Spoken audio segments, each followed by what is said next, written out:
Nagpatag nga isa ka dental health expert nga ang problema sa dental health sang tawo may dako nga kontribusyon sa iya kabugusan nga ikaayong lawas. Center Vision Bombo Radio kay Dr. Hermina Baliesta Gonzales.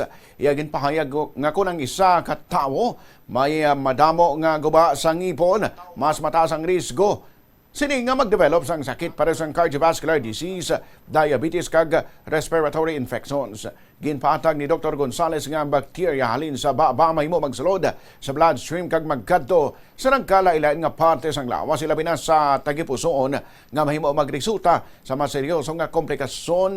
Ginpaandaman man niya ang publiko nga seryosohon ang pag-amlig sa dental health kag hindi ini pagpabayan bago dinhi kabahin sa kapugusan nga kaayuhan sang lawas. Nagbaluan nga subong nga Pebrero ginaselebrar ang Dental Health Month sa bilog nga pungsod bilang kabahin sang pareng nga kampanya sa paghatag impormasyon hanungod sa pag-amlig sa oral health.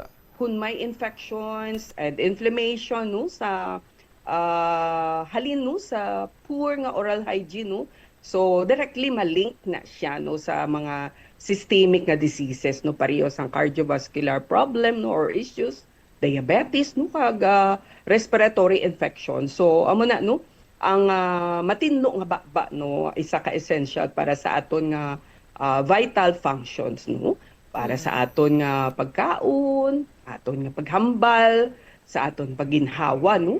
So at the same time nagaboast no sa aton nga self-confidence